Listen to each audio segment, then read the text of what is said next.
Okay, now we're talking about social media marketing, which is a contributor to your relevancy in the community that you're trying to be a part of.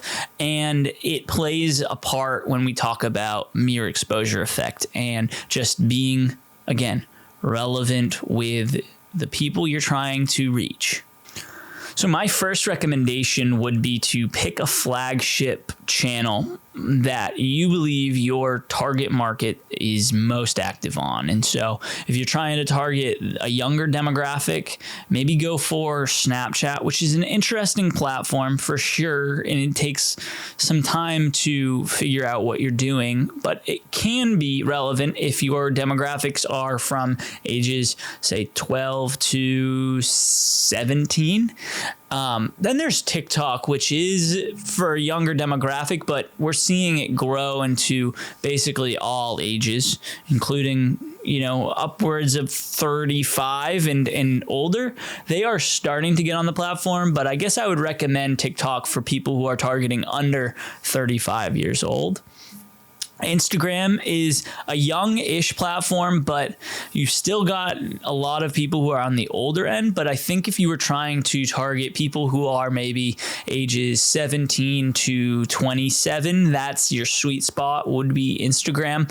Twitter is definitely a different place, and you see people of all ages, but a little bit more on the older side, and more people who are politically active.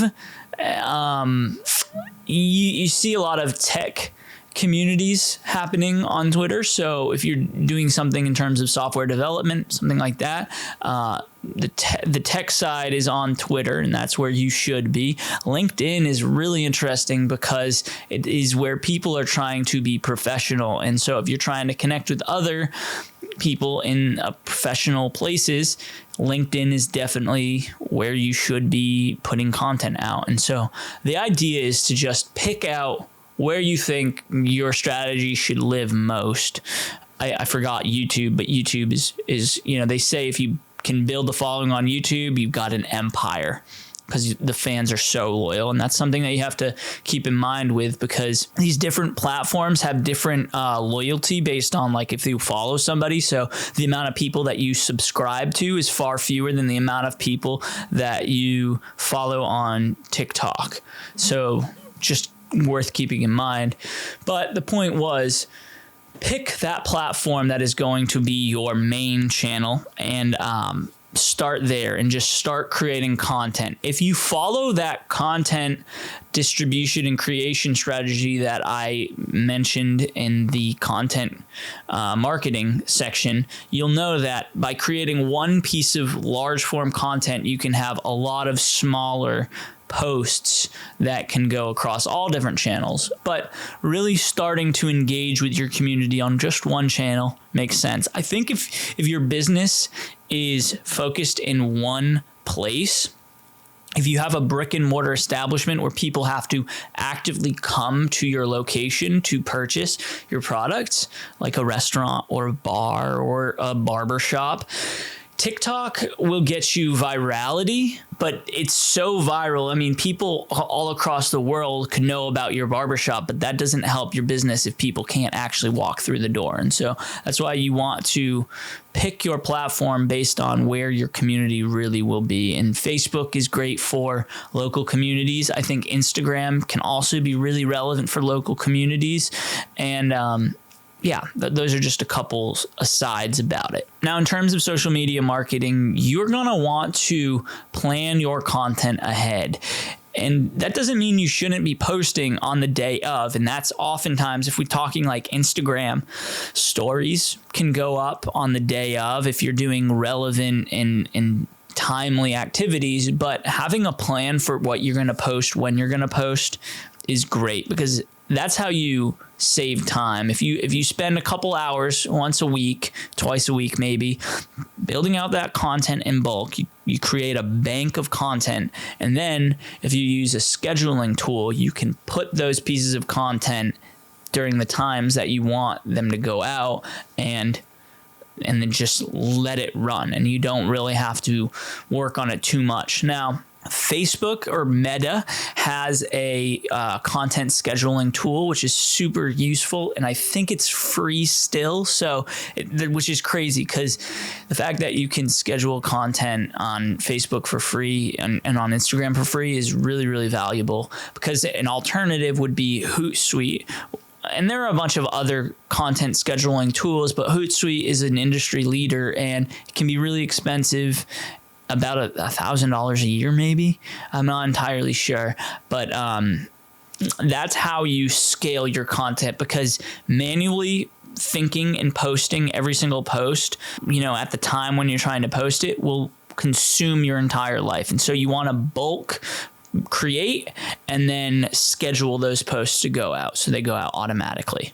Okay, a couple quick tips about social media marketing are: 1, always respond to the comments. And at first it's not going to be many comments, and so that's why you really got to make sure you're responding to every single comment. But eventually, if you build up momentum and people are actually engaging with your posts, you want to show that you appreciate that. And by creating dialogue within your posts, you are just propelling that exposure even more so. And all of the algorithms love it when people are just commenting and interacting with posts. So be sure to respond to comments, and better yet, respond to a comment and ask them a question so that they have to respond again, and you just create dialogue. And that's what the algorithms really, really want. Another piece of advice would be follow back your fans. And I know a lot of people think that they need to have a good follower ratio and that they should be following nobody and everybody should just be following them. And that's just not how social media works.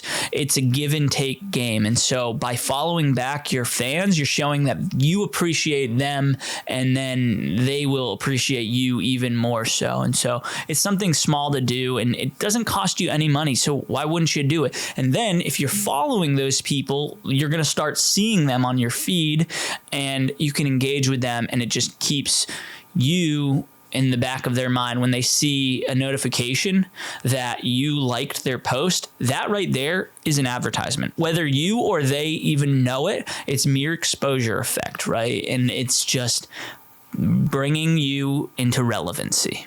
Okay, if you've got the capacity, if you don't have too many new followers coming in the door, send them a welcome DM. Just get in their DMs. Thank them for following you. Say that you are available on email and in the DMs to answer any questions. And then you could even say, and hey, if you buy today, I'll give you a discount. But you have to buy by the end of the day. And then you're creating some urgency there. But just by interacting with people, sending them DMs, you're becoming more human, you're more down to earth, and they feel like they could more easily relate with you and more easily get behind you and get on their way towards becoming a brand champion. And finally, my last piece of advice for social media marketing is to make sure you're giving more value than you are trying to take away. And so that means that your posts really should be giving value. The way that we've found that we can give value is by giving memes, because people love memes. And our meme posts get 10 times more engagement than a picture of somebody with just their product.